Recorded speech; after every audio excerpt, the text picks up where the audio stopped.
It was the middle of the night. Our ship had sunk. I was sitting in a lifeboat. Nobody knew that our ship had sunk. Nobody was coming to rescue. I was 11 years of age. My parents were missionaries from Finland to Indonesia. We lived on a ship.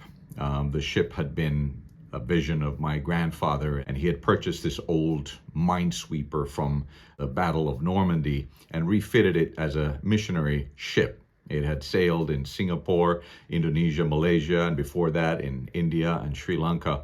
And in 1971, I was 2 weeks old when I was brought into the ship, and I became a crew member of Gospel Ship Ebenezer. This was my home. This was my life. This is where I grew up. This is where all my memories were. This is where my school was. This is where my life was. We would go from island to island, up and down the rivers. We had a clinic on board. We had a Bible school on board, a ministry training center. We had a bookstore on board, and we were training people both in how to share the gospel and also in the Bible, and how to be a crew member who takes care of the ship. In 1983, our ship actually was told to leave the waters of Indonesia, and it was in bad repair. We knew that we needed to head out to Singapore to try to fix the ship. However, as we left Borneo in Banjarmasin and started heading towards Singapore, storm took over our ship.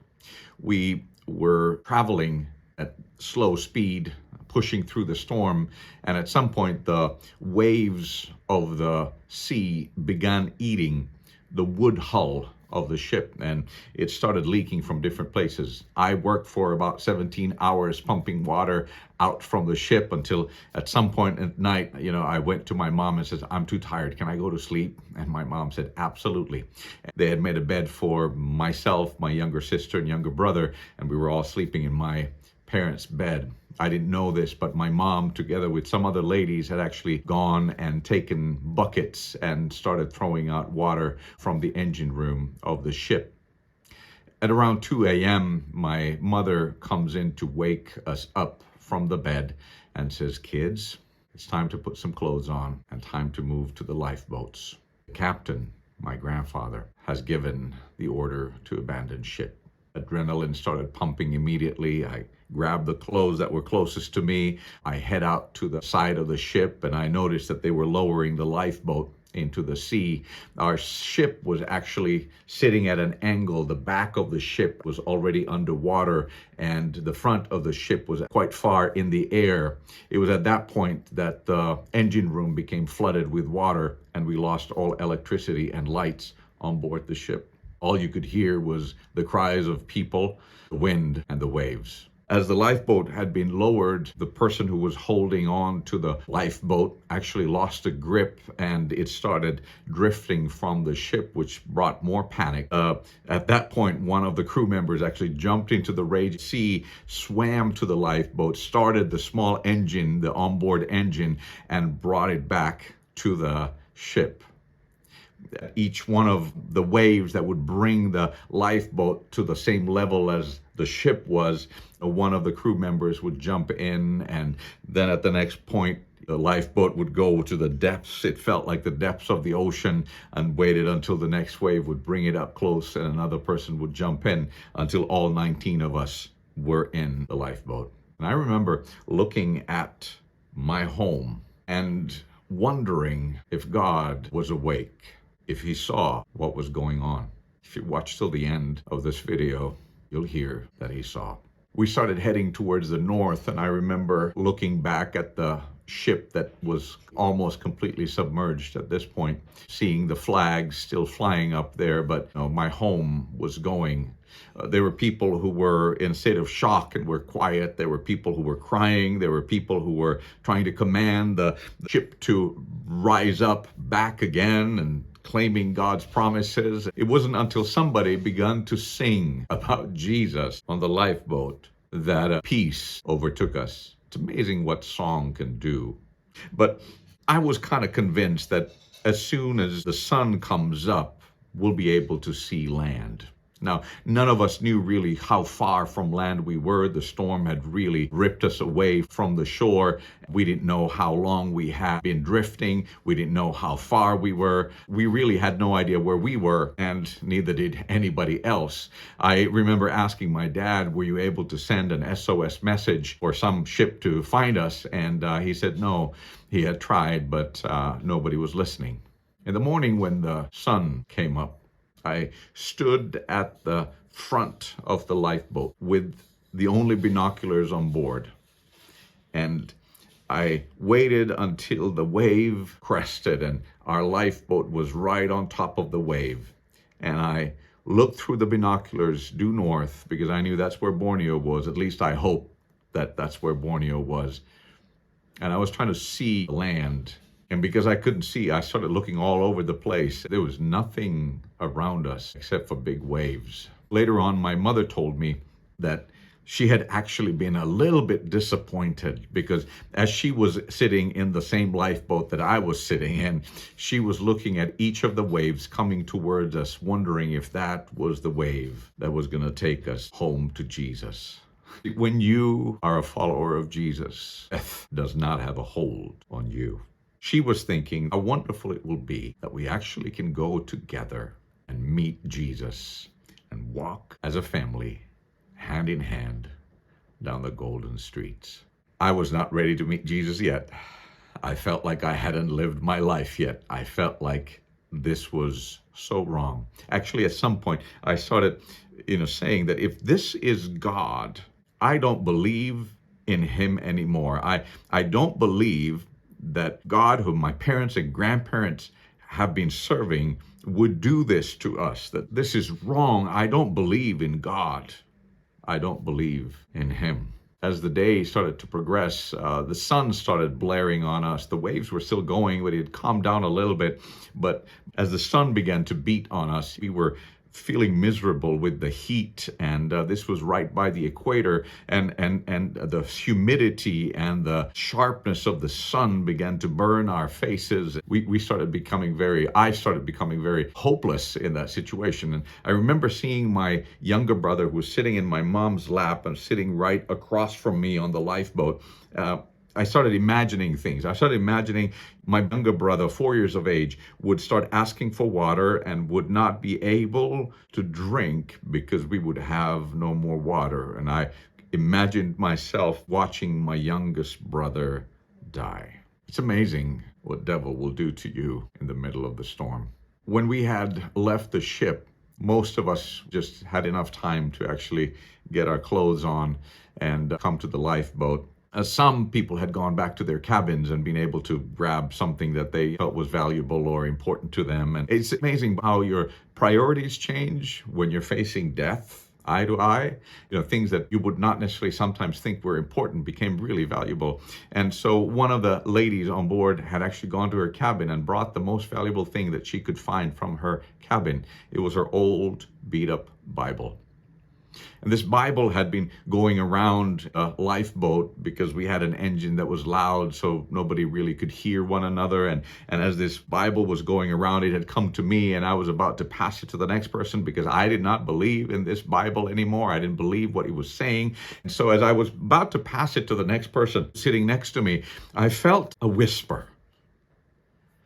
Psalm 34. I don't know, I didn't hear it, but I kind of felt it. And I was curious, and I took back the Bible, and I remember what Psalm 34 is. It opened almost immediately to Psalm 34. As I began to read it, the words leapt out from there. And I couldn't believe it that almost 3,000 years earlier, a king in Israel had known about my situation, had written words directly for me. In a lifeboat in the middle of Java Sea, as those words from Psalm 34 started leaping out at me. There's a poor man who called, and the Lord heard him and answered his prayers. The angel of the Lord encamps around those who put their trust in him and delivers him from all his fears. I felt like something happened inside of me, like it was Jesus who was commanding the storm that was raging inside of me, saying to that storm, "Peace, be still." I closed the Bible, bowed my head, and I closed my eyes. And I said, "Forgive me, Lord. I trust in you. Even if I die, I know I will be with you. But if you grant me life, I give you the rest of my life. I will do whatever you ask me to do, go wherever you ask me to go, and say whatever you ask me to say." It's a good prayer to pray on a lifeboat in the middle of the ocean. As I finished the prayer, I just got this sense that there are angels around us. And I thought that as I lift up my eyes and open my eyes, I'm going to see them. And I lifted my head, I opened my eyes, and I didn't see an angel. But I did see a small bird. And something about that bird just convinced me that we were going to be okay. We were going to make it to shore. We're going to be rescued. A few hours later, a fishing vessel saw our distress and came to our rescue and towed us to shore. After 24 hours being on a lifeboat, we were actually able to place our feet on solid ground again. I repeated my prayer, and I said, "God, I give you the rest of my life." Because of that promise that I'm sharing this with you. Oh, there were years later that I wished that God had forgotten the promise that I made to him. But the thing about God is, he not only remembers the promises that he's made to you, he also remembers the promises that you've made to him. And he came knocking. Well, the story doesn't end there. Each one of the 19 crew members or people who were on board that ship actually went back to their hometowns and villages, and all 19 became evangelists and pastors and missionaries. Everybody had made the same decision. If God rescues me from here, the rest of my life is going to be in God's hands, and he can do with me whatever he wants me to do. We went back to Finland, and back in those days, in the 1980s, there was Cold War was going on. Soviet Union was a communist nation. It was persecuting Christians, and most churches were not allowed to operate legally, so they had to gather in secret. Many churches in Finland actually sent teams to the Soviet Union as tourists. They would take Bibles with them or clothing, and they just go to encourage the underground churches that were meeting in different parts of the Soviet Union. There was a team that was going that was our home church in Helsinki, Finland, that was actually going to go 2 months after our ship had sunk to Tbilisi in Georgia, which was part of the Soviet Union back then. And the team leader asked, would my parents go with them just to encourage the people in the churches, the believers in Tbilisi. And my parents said, of course. They were missionaries, and I thought my parents were crazy. We had just been rescued from the sea, and now they're going to go and face the KGB. I was convinced that they were going to be thrown to Siberia, and they'd have to be working in the gulags for the rest of their lives. I thought my parents were a little bit crazy. But my parents went. After making sure one evening that they were not being followed, they were taken to meet this underground church that actually, at that place, literally met underground, underneath a factory building in a cellar. And the place was packed with people, as they had heard rumors that there might be a group coming from Finland to greet them. The room was so full, my mother tells me, that it was standing room only. It was so packed. My mother shares the testimony, and she tells them how God had rescued us from the raging sea just 2 months earlier. It's being translated from Finnish to Russian, and when it's translated, half the crowd goes, "Wah!" And it's being translated from Russian to Armenian, and the other half of the crowd goes, "Wah!" except in Armenian. And they're completely gaping at my mother as she's sharing this testimony. My father comes to share the word, to preach afterwards, and nobody pays attention to what my dad is saying. They are talking amongst themselves. They are like pointing at my parents. My father quickly thinks that he's lost the crowd, so he brings the service to a close and says a praise for them and says amen. At the amen, people rush my parents, and they are pinching them. They are talking amongst themselves and pulling their hair, just completely engaging with my parents. And the pastor comes up and begins to explain that on the 21st of September, 2.5 months earlier, we were having an all-night prayer meeting here in this same room. And this young boy, and he points to boy of about 12 years of age by the name of Ivan. This boy stood up in the middle of the prayer meeting and says, I have a vision. I see a white ship with sails that has evangelists on it, and Satan is trying to kill them. And as probably any good pastor would, it goes to the boy and says, son, you've been reading too many novels or watching too many movies. Ships don't have sails. And to them, it felt incomprehensible that somewhere there would be a ship that would be filled with evangelists. So he's told to sit down. But a few hours later, it's an all-night prayer meeting.